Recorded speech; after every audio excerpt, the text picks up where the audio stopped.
Harus pilih dulu.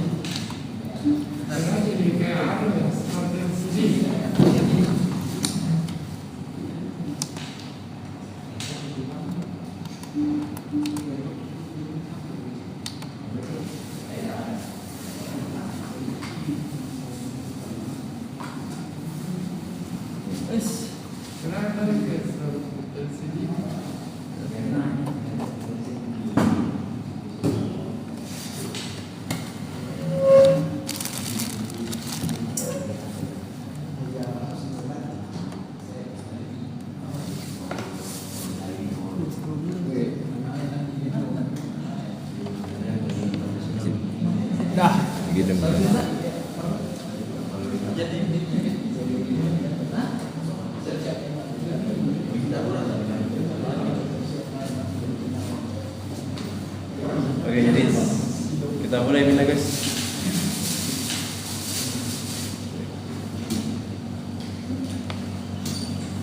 Jadi selamat siang teman-teman semua. Apa kabar, baik? Gitu. Jadi sebenarnya di disclaimer dulu nah. Ini kita punya pertemuan di hari ini bukan jika emosi atau bagaimana nah.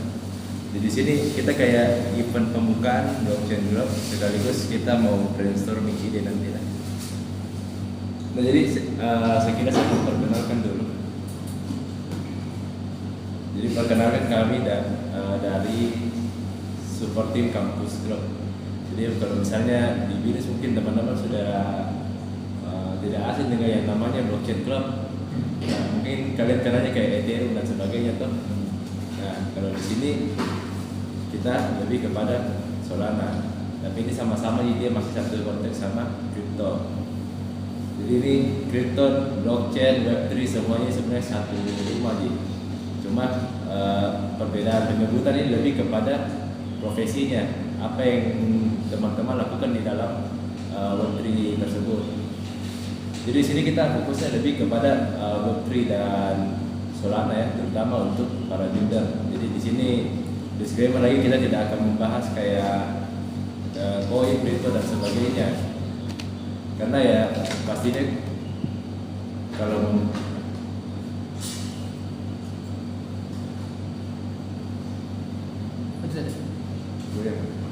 Kelihatan semua aja kan? Nah soalnya kalau kita membahas soal kriptonya itu sudah beda lagi. Ini pembahasannya lebih kepada analisis pasti, bisnis, ekonomi, makroekonomi, politik gitu. Saya kan kalau kita punya fokus ini lebih kepada IT. Berarti kita fokusnya kepada ekosistemnya, terutama dari segi codingnya. Jadi seperti biasa tak kenal maka tak sayang. Jadi izinkan saya memperkenalkan diri saya. Jadi perkenalkan saya Vincentus dari Bordeaux. Teman-teman bisa panggil saya sebagai Brian atau kalau di kampus biasa panggil itu Vincent. Jadi ini saya adalah salah satu juga PIC dari seperti kampus untuk di Universitas Atmajaya Makassar. Jadi saya juga sebagai perwakilan juga dari Makassar baru satu untuk sementara ini. Jadi sekaligus juga saya sementara ini lagi ada mengembangkan sebuah proyek. Jadi saya di sini tugasnya sebagai founder, tapi bukan founder karena belum bisa startup tuh. Jadi bisa dibilang saya sebagai produk dan teknologi lead. Jadi saya yang merancang semuanya. Nah, mungkin ada satu pertanyaan yang menarik ini. Siapa di sini yang merasa kalau internet saat ini sudah sempurna? Ada yang merasa internet sudah sempurna? Tidak ada tuh. Atau ada yang berargumen kalau internet saat ini sudah sempurna? Tidak ada. Karena faktanya saja itu, bahkan kalau dibilang internet sudah sempurna, kadang saja sampai di desa belum masih internet. Jadi dia sempurna belum. Nah, terus ada juga faktanya juga, karena di era sekarang ini bukan lagi internet atau perusahaan dan sebagainya, tapi sekarang sudah eranya data. Jadi mana ini datanya adalah komoditas yang diperebutkan. Makanya kayak ada negara yang seperti Amerika, mereka kayak melarang warga Amerika pakai TikTok karena takut datanya diambil sama TikTok. Sedangkan TikTok kan ini misalnya dari Cina atau dari Tiongkok. Jadi karena data ini penting, ada pepatah mengatakan bahwa data ini adalah kekuatan, data is power. Siapa yang menguasai data, dia yang menguasai jalannya pertandingan bisnis. Jadi perusahaan-perusahaan besar ini rata-rata dia pakai data pribadinya kita untuk profit. Terus dia juga kadang tidak memberikan transparansinya kepada pengguna seperti apa, kayak tidak jelas. Kadang cuma kalau saya kalian berkunjung ke website ada namanya cookies. Nah, cookies sama cache. Kalau saya kalian pasti asal-asal saja terima semua cookiesnya sama cache-nya begitu. Terus kalian kayak tidak baca. Nah, biasa itu dimanfaatkan juga sama perusahaan untuk data pengguna. Yang penting dia kayak persyaratan kayak biasa, terus dia selipkan 1-2 poin ini yang bisa dipakai untuk profit perusahaannya, kayak ambil data pribadinya kita. Terutama kalau misalnya kayak ChatGPT, karena itu ada sekarang itu kayak centangnya, konsornya, kita mau kasih datanya kita untuk pelatihan AI atau tidak. Tapi kalau ini biasanya kadang dulu itu tidak ada, makanya sempat diperdebatkan sampai akhirnya dimunculkan lah itu untuk alasan privasi. Jadi untuk internet sekarang ini pasti ada beberapa masalahnya. Yang pertama itu data breach atau bisa dibilang kebocoran data. Jadi mana itu data sekarang ini tersentralisasi. Jadi sekarang dikuasai sama satu entitas, satu perusahaan. Jadi data disimpan semua di sini. Dan bisa kemungkinan bocor sama perusahaannya itu sendiri karena ini punya perusahaan dan tidak ada yang tahu orang di luar perusahaannya itu. Atau bisa saja diserang sama hacker. Nah, jadi di sini kalau internet ini bisa dibilang sebagai sentralisasi, jadi mana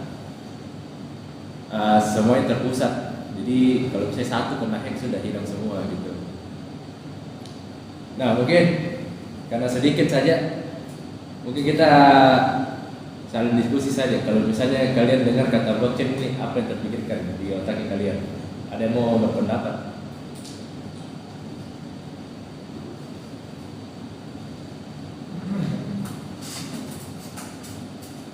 Ada yang mau berpendapat apa itu blockchain?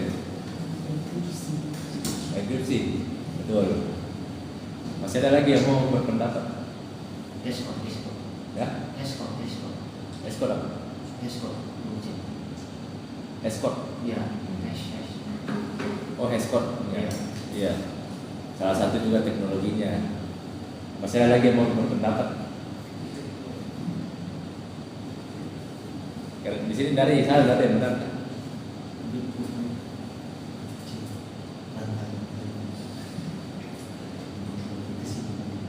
Rantai chain, ya betul. Masih lagi yang mau berpendapat?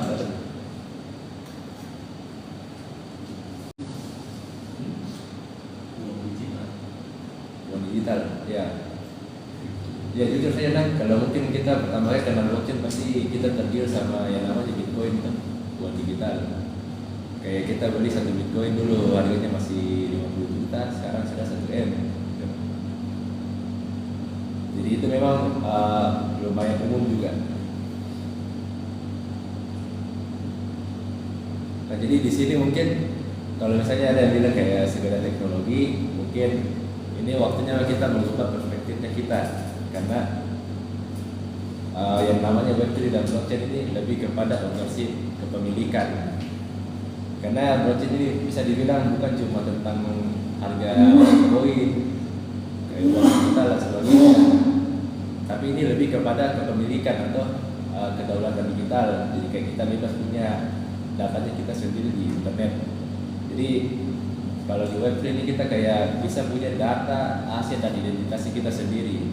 Misalnya kalau data itu kita punya NFT lah, NFT, mungkin kalian tahu NFT yang pernah viral dulu, Gosali.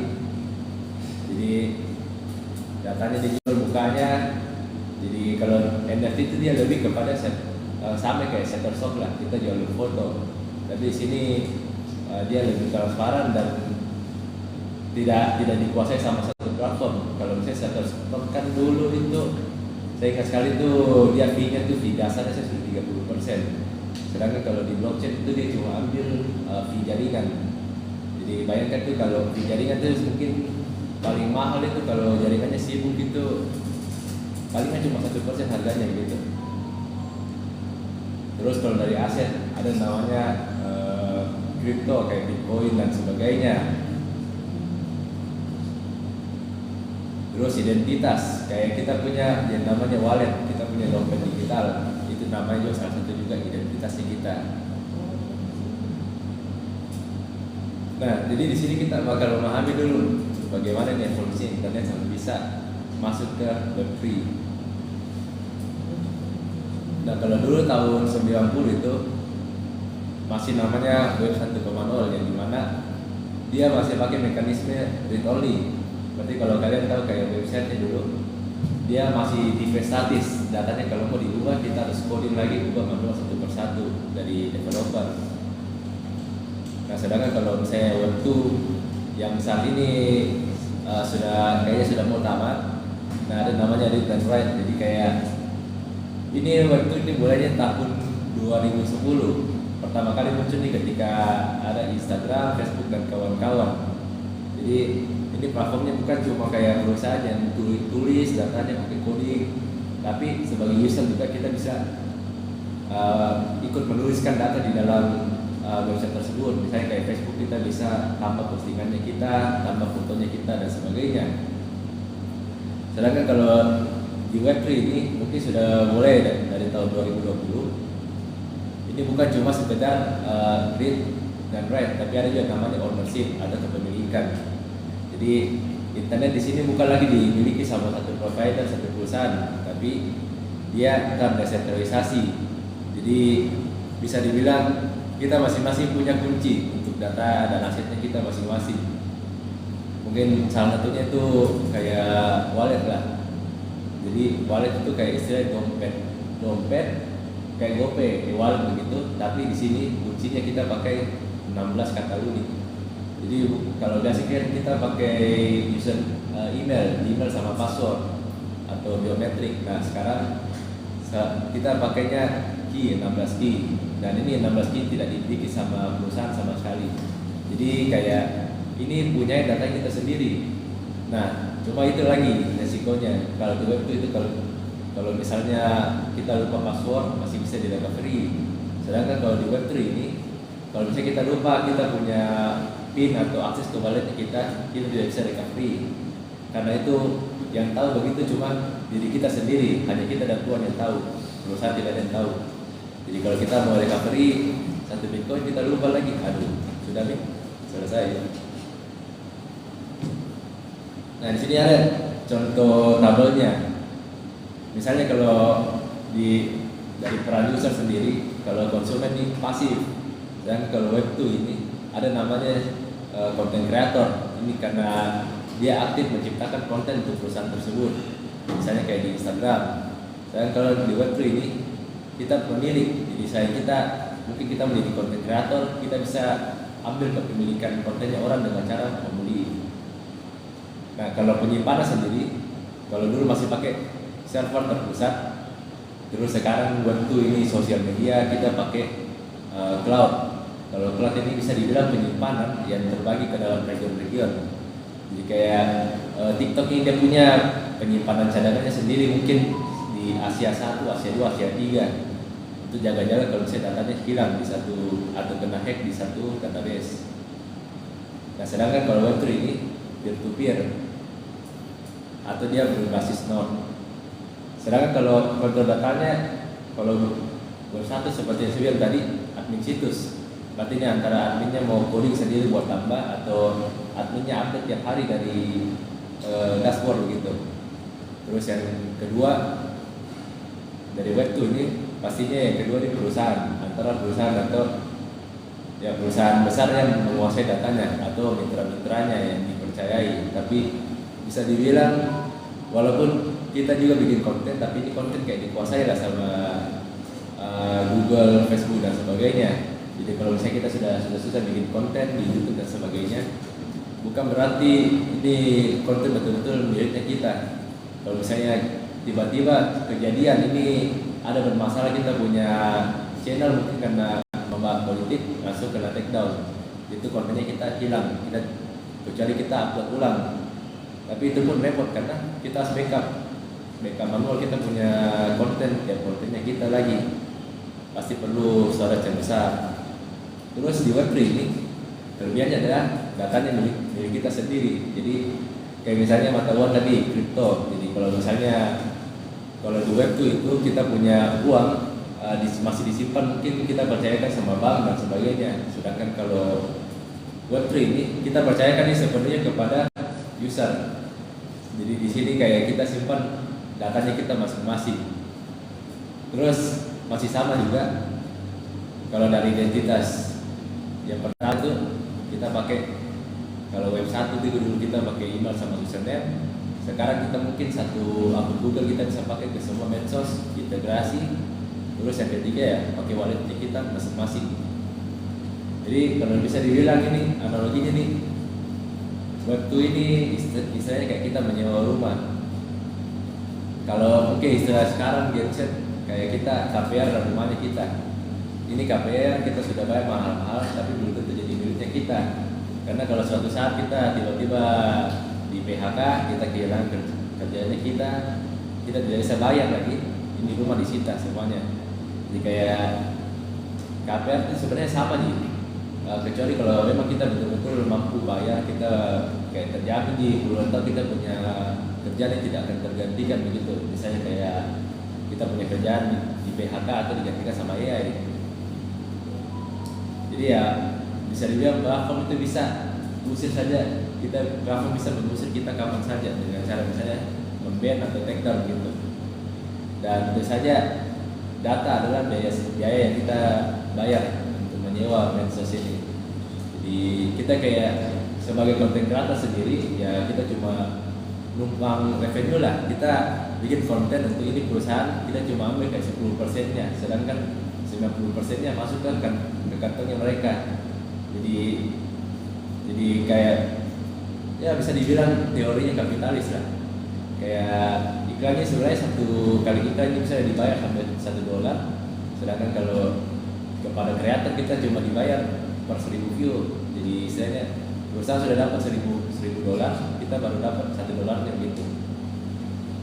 Jadi keuntungannya pasti lari kepada ownernya atau pemilik perusahaannya, misalnya kayak YouTube, Google dan sebagainya. Nah kalau Web3 ini unik karena menurutku dia kayak membeli rumahnya kita sendiri. Jadi bisa dibilang kita punya sertifikat digitalnya kita dalam bentuk hash atau blockchain. Jadi apapun yang kita lakukan semua tercatat dan transparan di blockchain. Jadi tidak ada yang bisa menyita asetnya kita karena kita punya ini sendiri. Terus datanya tidak dikuasai sama siapapun, cuma kita yang tahu cara akses datanya.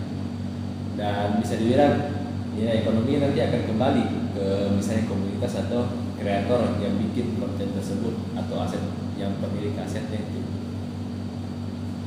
Jadi ya bisa dibilang kalau mau dikatakan Web2 itu sentralisasi, jadi mana ya kita percayakan datanya kita kepada perusahaan.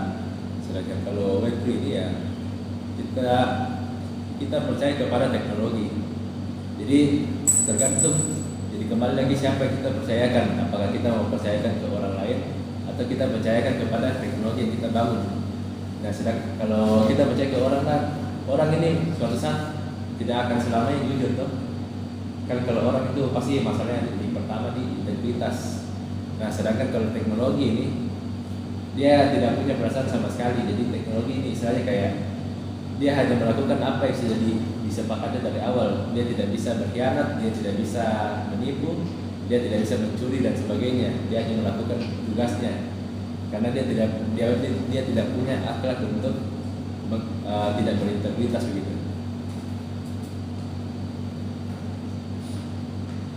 Jadi kalau saya blockchain ini bisa dibilang sebagai buku digital yang besar. Jadi blockchain ini bukan cuma sekedar koin dan sebagainya. Jadi blockchain ini istilahnya kayak database yang disebar ke ribuan komputer di seluruh dunia. Jadi siapa pemilik komputernya ya kita sendiri. Cuma ya kita kayak tidak harus kasih jalan komputernya kita 24 jam. Sebenarnya ada itu namanya kontributor. Bisa biasa disebut sebagai miner, penambang gitu. Nah, itu konsepnya juga beda. Ada yang miningnya itu untuk memvalidasi transaksi, ada yang juga untuk membantu juga menyalakan server. Jadi ada namanya misalnya proof of stake sama proof of hash. Jadi tergantung lagi konteksnya seperti apa. Dan bisa dibilang karena sekarang blockchain sudah banyak, jadi metode untuk memberikan rewardnya juga bermacam-macam. Tergantung mereka punya prinsip, mereka mau memberikan gaji dalam bentuk apa atau jasa apa. Jadi kebenaran ini pastinya diverifikasi. Jadi blockchain ini sifatnya tidak bisa diulang. Jadi kalau misalnya sudah tercatat tidak bisa dihapus lagi. Jadi pilihan-pilihan utamanya kalau kita bicara soal Web3 dan blockchain, yang pertama ya decentralized, terus transparansi dan tidak ada permissionless. Jadi siapapun bisa bergabung tanpa perlu yang namanya izin dari pemiliknya, karena tidak ada pemiliknya nih internet istilahnya. Jadi kalau mau dibilang sekarang ini Web3 lagi lumayan berkembang juga. Apalagi kalau kita builder ini di Web3 ini ada namanya siklus 4 tahunan. Jadi mana kan sekarang yang namanya kripto semua lagi turun. Nah, tiap kali harga kripto turun pasti selalu muncul yang namanya musim Web3 builder.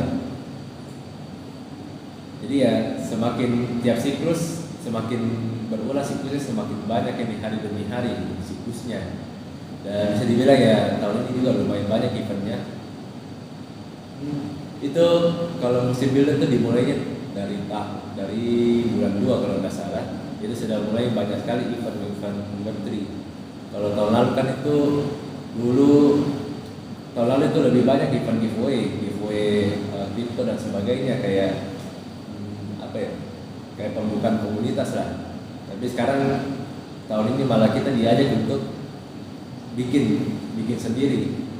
Jadi kalau bisa dibilang mungkin kalau untuk kita anak IT ataupun profesional mungkin bisa dibilang sekarang waktu yang tepat juga untuk memasuki Web3 karena lagi terbuka sekali. Kan kalau waktu di atas kemarin kayak sudah sudah jenuh ya, kayak sudah tidak ada lagi baru-barunya.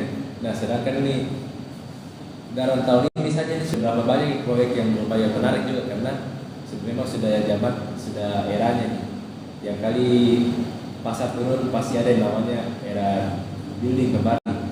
Karena prinsipnya itu kita di waktu itu prinsipnya dalam para builder itu kita jadi pionir. Jadi pada saat harga lagi di bawah, kita membuat proyek kita gitu supaya dipersiapkan nanti untuk fase ketika harganya naik berikutnya. Tapi ya kalau soal harga lagi tentunya tidak semuanya akan naik dan tidak semuanya juga akan turun, karena itu tergantung lagi sama komunitas. Karena memang secara makroekonomi itu ada namanya siklus, cuma siklusnya tidak akan berlaku untuk yang memang di dikendari oleh spekulasi dan sebagainya.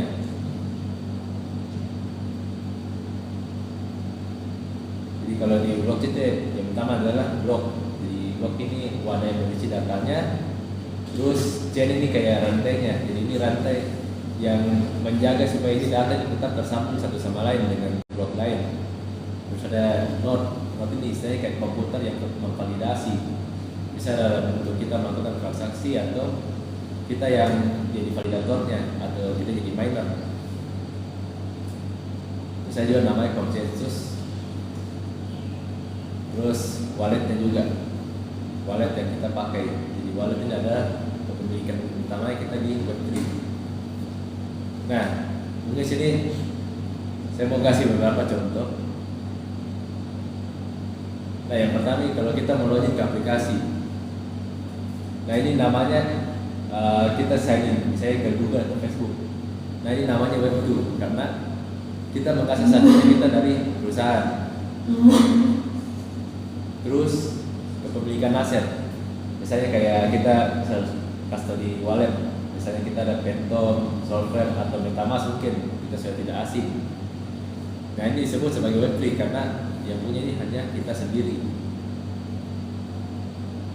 Terus penyimpanan data, misalnya kayak database dan sebagainya, data center, itu namanya Web2 karena dia disimpan di satu tempat, yang punya itu hanya satu perusahaan. Jadi orang lain kayak tidak bebas untuk masuk untuk akses datanya juga. Kalau mau akses ya pakai layanan aplikasi mereka, tidak bisa langsung kayak kita datang ke kantor untuk data gitu. Terus keamanan identitas, misalnya kayak ada namanya verifikasi berbasis digital, misalnya kayak blockchain dan sebagainya. Kalau misalnya verifikasi ada, mungkin kita tidak asing kalau verifikasi biasa pakai Privy, itu salah satu teknologinya juga. Jadi masuk kepada Web3 karena ya dia menggunakan S untuk menjaga juga keaslian datanya. Nah, di sini juga sekalian kita berkenan kepada Solana. Jadi mungkin bukan dari sekedar poinnya, harganya dan sebagainya. Di sini kita tidak akan bahas harga karena tadi di sini kita sebagai blockchain club kita akan bahas mengenai teknisnya, mengenai teknologinya. Kenapa ini Solana jadi salah satu juga pilihan utama bagi developer Web3. Nah, jadi yang pertama itu Solana ini salah satu juga bisa dibilang chain yang lumayan cepat transaksinya. Karena ya kalau Bitcoin kan dia cuma bisa menangani sampai berapa puluh transaksi dalam satu detik. Terus kalau Ethereum dia bisa menangani maksimal ratusan lah. Sedangkan kalau di Solana ini dia bisa menangani sampai ratusan sampai ribuan transaksi dalam satu detik. Jadi bisa dibilang mendekati lah Visa, karena Visa itu sekali dalam satu detik mereka bisa melakukan sekitar 2.500an transaksi dalam satu detik secara global. Jadi tiap detik itu pasti ada kurang lebih 2.500an transaksi yang terjadi menggunakan kartu Visa di seluruh dunia. Ya, dan bisa dibilang Visa juga saat ini masih stabil-stabil saja di kecepatan segitu. Ya bisa dibilang Solana juga lumayan lah, bisa kayak menyaingi kecepatannya si Visa ini. Jadi dia kalau bisa dijadikan untuk betul sibuk kayak tidak harus menunggu lama, langsung masuk. Jadi pengalaman saja dulu kalau ikut hackathon dulu misalnya pakai jaringan Ethereum dan sebagainya. Nah, kalau Ethereum itu biasanya kalau kita mau uji kita punya aplikasi, kita transaksi, kita harus menunggu kayak 30 detik sampai 1 menit. Sedangkan kalau yang saya pakai sekarang ini di Solana ini, satu kali transaksi itu langsung masuk. Jadi paling lama tuh 10 detik kan lah. Itu pun kalau misalnya kayak tersendat sesuatu atau jaringan atau memang jelek dari servernya gitu. Terus ada juga di Solana juga biayanya lumayan rendah. Kalau misalnya di zaman-zamannya NFT dulu kan kita masih pakai Ethereum, dan di mana Ethereum ini sekali transaksi bisa menguras sampai $1 lah. makanya semua barang-barang di Ethereum dulu mahal. Sedangkan kalau sekarang biayanya lumayan rendah. Bahkan biasanya saja itu paling mahal itu 100 perak kan. Itu kalau sudah betul-betul macet sekali. Tapi kadang juga ada yang komunitas juga yang menerbitkan juga extension baru untuk kita developer. Jadi ketika kita menguji juga biaya transaksinya itu paling kan cuma Rp40. Jadi saya juga ada rencana juga untuk skripsi ini mau mengadopsi ini. Cuma kita masih menunggu kabar kelanjutannya, karena menurutku bisa dibilang Solana ini bisa kayak menggantikan database. Jadi kalau misalnya database kan kita anggap untuk kalau kita punya database sendiri di rumah, kita beli alat saja itu sudah berapa? Sudah puluhan juta. Berarti kalau kita listriknya per hari mungkin habis 20.000, 30.000. Itu pun yang pakai nih mungkin maksimal cuma 1.000 orang gitu. Dan kalau kita pakai blockchain ya bisa dibilang kayak lumayan murah, mungkin cuma 20 sampai 40 rupiah, paling mahal juga 1.000 perak lah. Tidak pernah sampai segitu, jarang sekali. Jadi karena dia sudah cepat, murah, tentu saja sekarang ini Solana ini jadi salah satu juga blockchain yang lumayan dilirik sama investor. Jadi kebetulan ini kami kan ini blockchain club ini dibawahi sama Super Team. Nah, Super Team ini salah satu juga komunitas di Solana. Jadi ya dapat sekedar info saja. Jadi kami dapat kabar alpha juga bahwa ini memang Solana ini sudah mulai ini dilirik sama pemerintah, karena ya dia menawarkan juga yang namanya keamanan dan kecepatan gitu. Jadi keamanan sekarang ini Solana itu lumayan up to date lah, karena mereka sudah mempersiapkan yang namanya quantum. Kan ini sudah mulai nih di develop quantum komputer. Jadi sudah ada ekstensinya dan sempat juga saya coba-coba kemarin.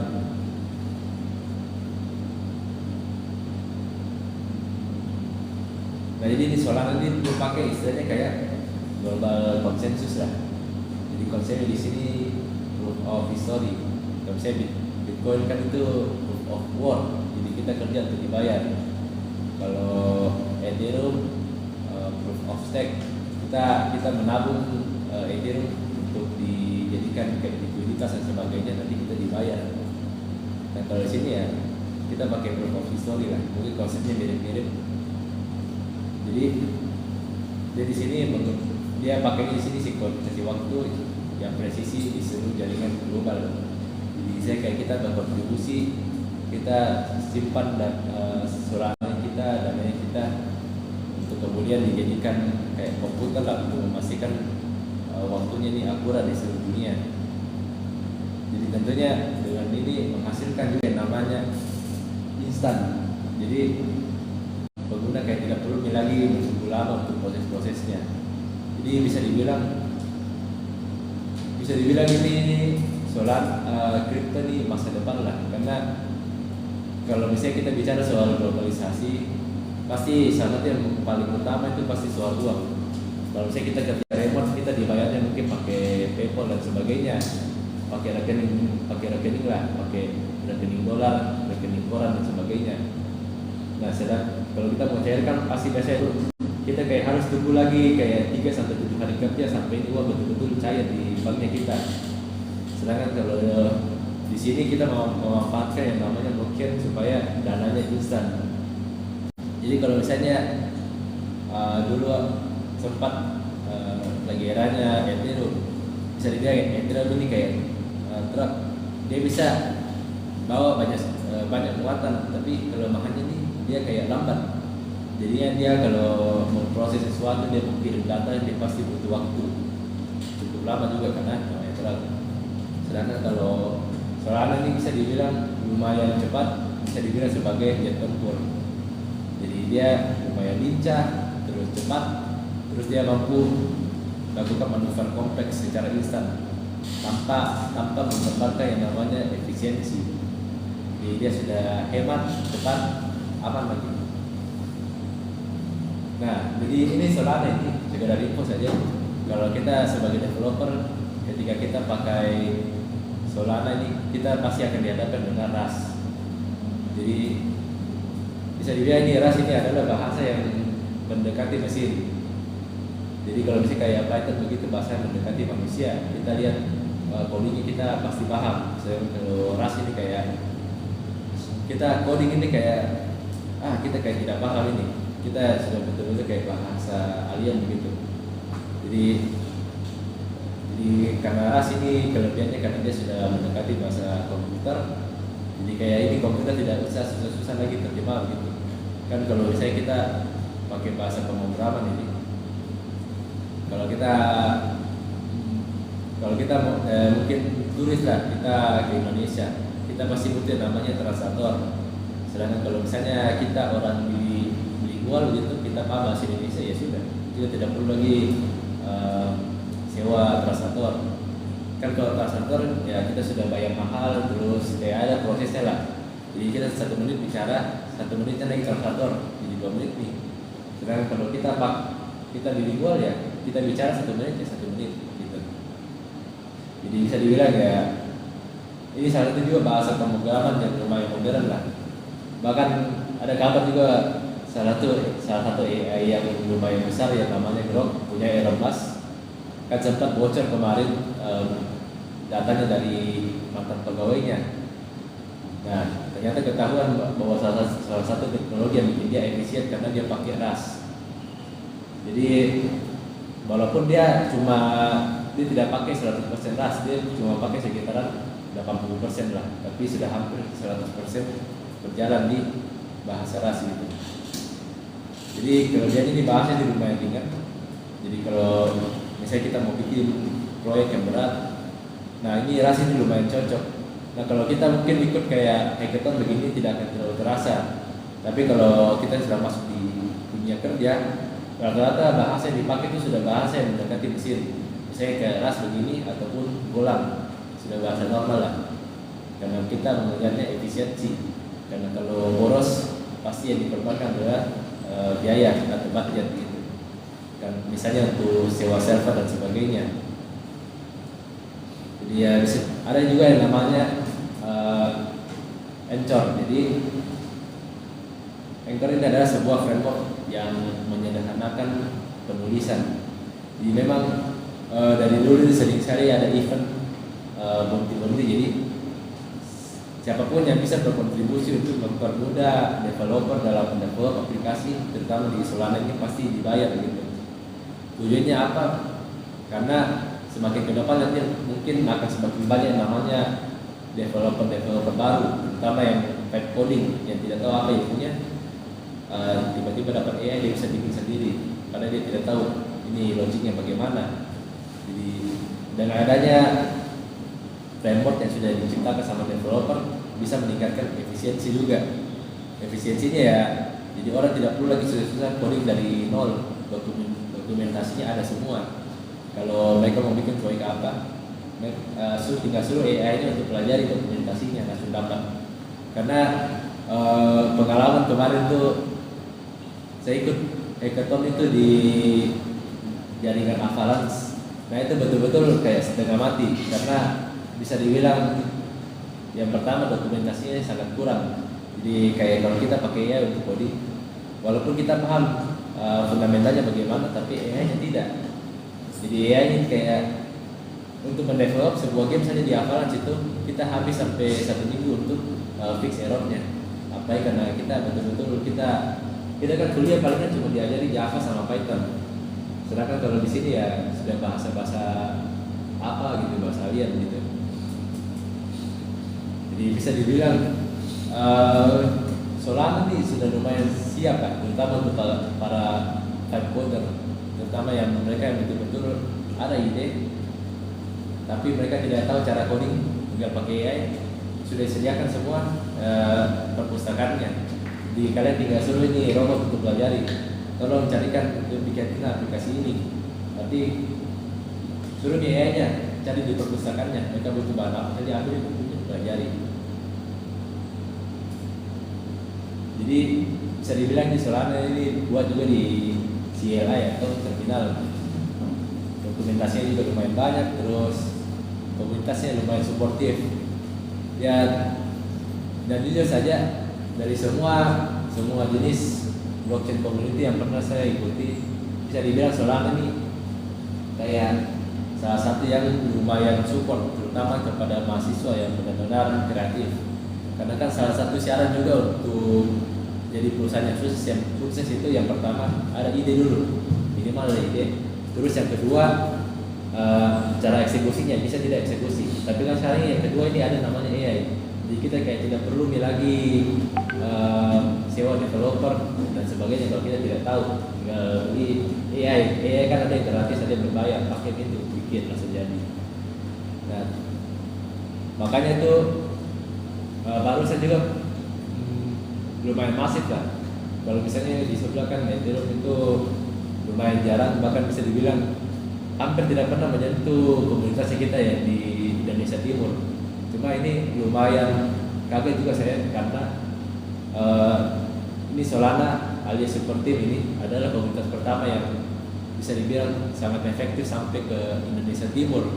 Jadi ini bisa dibilang dulu ini kami yang pertama di Indonesia Timur di Makassar, tapi barusan di bulan lalu ada lagi satu di Gorontalo.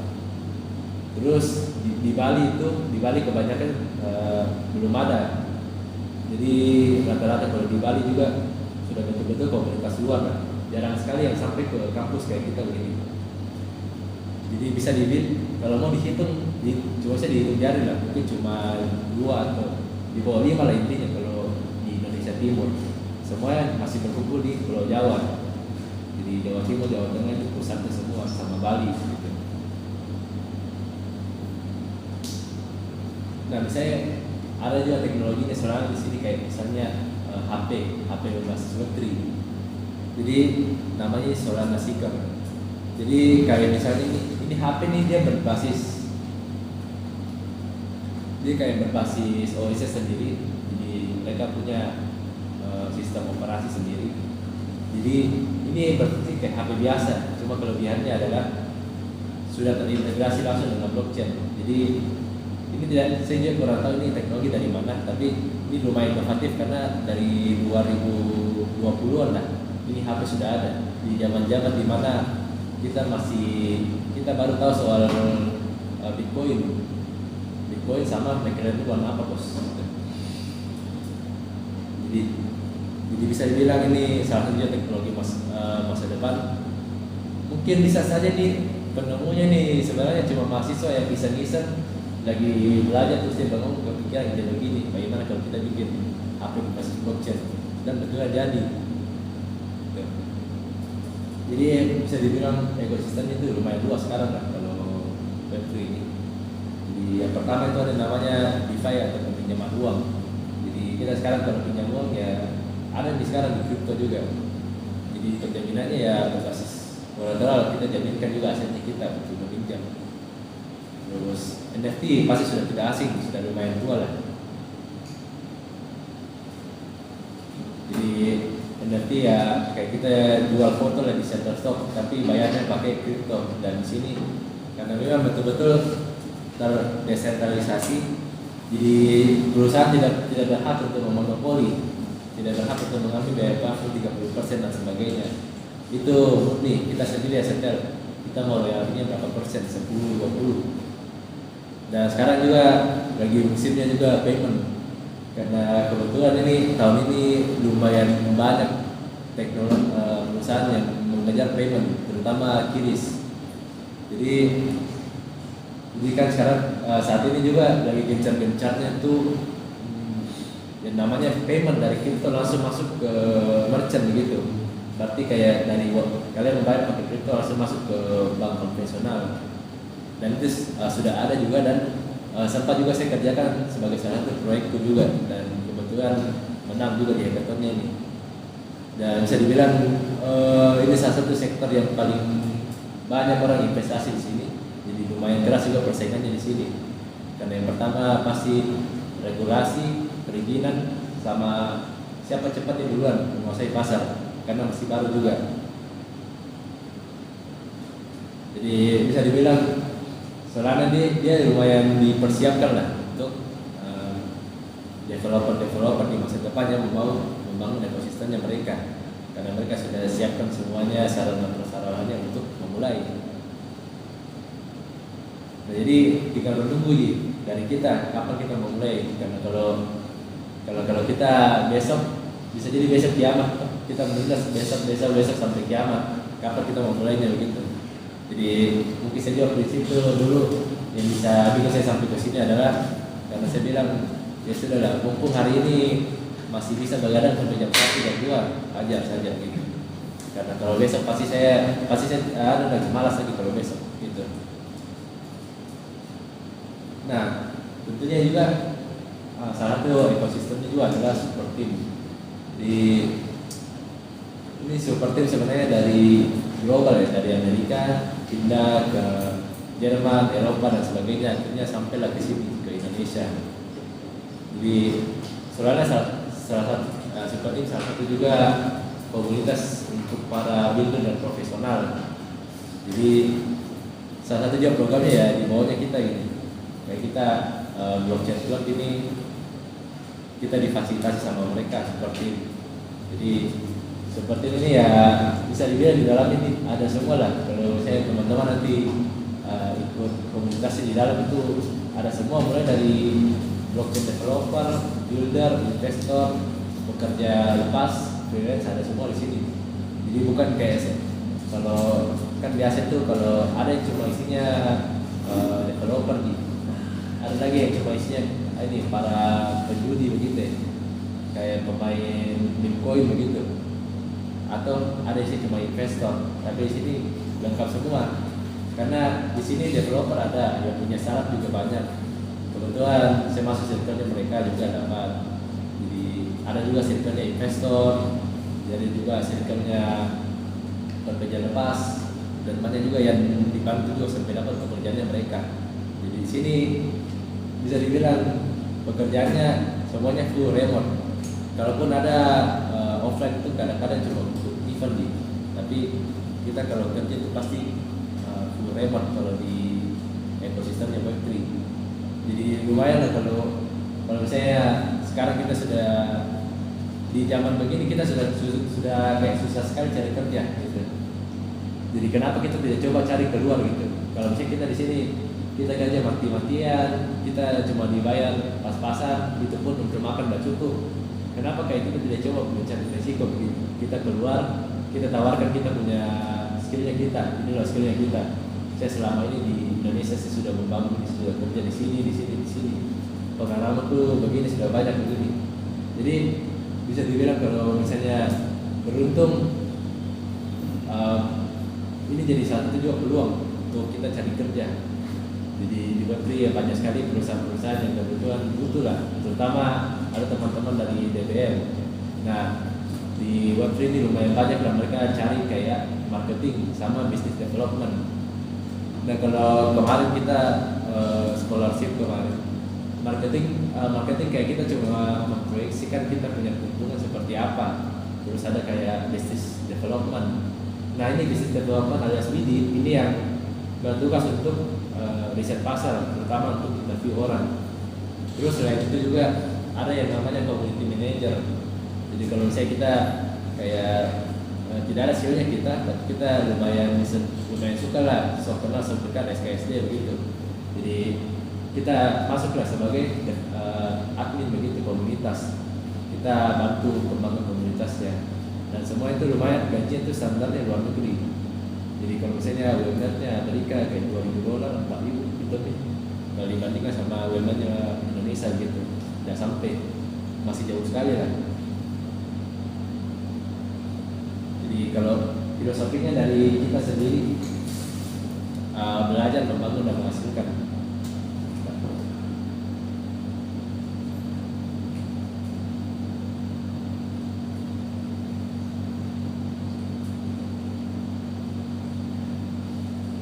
Jadi kita di komunitas ini sebenarnya kita kayak dituntut lah. Kalau kita belum tahu apa-apa, kita dibukakan pintu untuk belajar. Terutama karena mereka juga dulu ada namanya weekend kelas, tiap hari Sabtu ada kelasnya. Cuma sekarang kan sudah habis. Terus ada juga membangun di sini. Kalau misalnya ada yang membangun sebuah proyek, bisa dibantu untuk dipublikasikan proyeknya mereka. gitu. Terus kalau menghasilkan, di sini juga ada namanya tempat untuk mencari cuan lah. Kalau kita konten kreator, kita kayak bisa ikut lomba-lomba dan sebagainya gitu. Atau misalnya ada juga untuk platform penerimaan kerja, mereka juga ada semua gitu. Jadi ya bisa dibilang jalurnya kalau kita mau menghasilkan profit lah untuk menghidupi kita sama keluarga kita, ada 3 jenis. Yang pertama bontis. Jadi bontis ini kalau istilah kasihnya kayak sayembara lah. Siapa mungkin 5 orang terbaik yang kontennya lumayan berdampak untuk suatu perusahaan atau startup ini, ya mereka pasti menang, dapat hadiah, dan hadiah juga lumayan lah. Paling kecil itu $10, paling besar sampai puluhan ribu dolar. Dan bisa dibilang kalau ini memang kita berbakat, ya kita cuma duduk di kafe bikin konten 1 jam dapat penghasilan $10, 20. Terus ada juga yang namanya grants. Jadi grants ini salah satu juga bentuk pemodalan. Kayak misalnya kita mau bangun startup, kita tawarkan startupnya kita ke investor. Nanti akan diberikan dananya disebut sebagai grant. Nah, apa perbedaan ini yang namanya grant sama pemodalan dari venture capital? Nah, kalau bisa kita dimodali sama whale atau pebisnis atau investor, tentunya mereka mau return. Tapi kalau yang namanya di support team ada namanya grants. Jadi grants ini kita betul-betul dimodali secara cuma-cuma dengan syarat ini startupnya kita betul-betul ada perkembangannya dengan diberikan dana tersebut. Jadi kita kayak tidak perlu melaporkan kembali atau kembalikan lagi dananya. Yang penting ini perusahaannya kalian jalan, ambil semua dananya gitu. Asalkan tidak dipakai untuk dana pribadi. Tapi kalau misalnya kita belum punya proyek juga tidak apa-apa, karena untuk mahasiswa juga malah kita lebih difokuskan untuk hackathon dulu. Karena jujur saya pertama kali masuk ke dunia Web3 ini, terutama builder ini lewat jalur hackathon.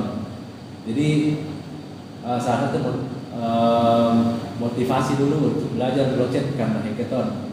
Karena hackathon kan itu hadiahnya sampai ini kan ratusan dolar, ribuan dolar gitu. Jadi kayak termotivasi untuk belajar. Tapi akhirnya ya semenjak sering-sering ikut hackathon, belasan kali sampai 20-an kali ikutan hackathon kalah terus, ya mulai mengembangkan diri apa yang salah gitu. Sampai akhirnya menang lah hackathon 2 kali gitu. Tapi ya lumayan jauh juga perjalanannya. Tapi yang penting ya kita kayak terus berkembang, karena kita kan masih mahasiswa atau kita kayak belum berkeluarga, kita masih bisa beresiko lah. Walaupun kita kayak jatuh, kita masih bisa bangun lagi. Kayak tidak ada di pihak yang dirugikan lah gitu.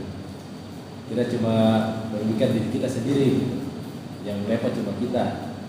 Jadi salah satu juga platform yang lumayan bagus untuk kita memulai adalah Superteam. Jadi gimana nih ya untuk mencari peluang-peluang tersebut, yang tadi ada multis, grant sama hackathon, semuanya ada di sini. Jadi di sini kita bisa dapat pembayaran untuk setiap hal yang kita lakukan begitu. Mungkin ada yang dibayar secara kontrak, ada juga website lain. Kalau di sini lebih kepada sayembara sih semuanya di sini. Jadi dapatkan sampai kalian bisa dapat uang kalau kontennya kalian bagus dan sebagainya.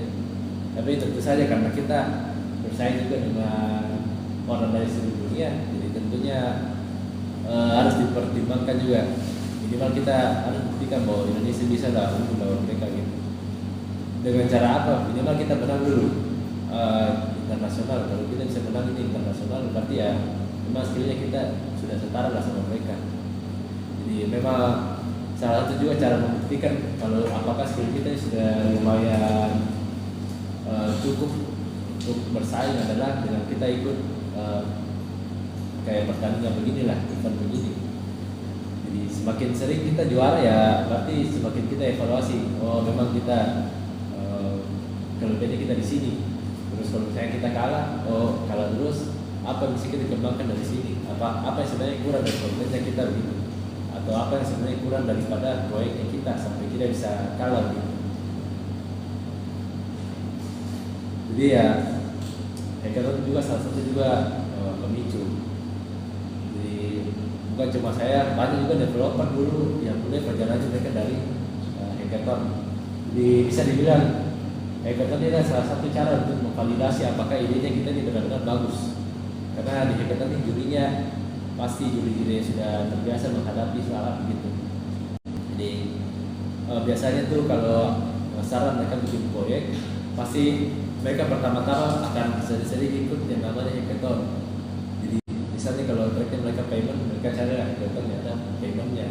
Biar apa? Biar mereka bisa validasi. Karena di sini kan juri-juri juga lumayan banyak dari berbagai latar belakang juga, mungkin dari berbagai negara gitu. Jadi semakin sering idenya ini menang hackathon, berarti juga bisa menjadi jadi KPI lah bahwa berarti ini proyeknya memang betul-betul bagus sampai bisa sering-sering menang. Tapi tentunya kalau misalnya mereka cuma belajar hackathon tanpa fokus mengembangkan proyeknya, tentunya jadinya kayak berarti ini proyek cuma sekali pakai uang gitu, berarti tidak ada masa depannya.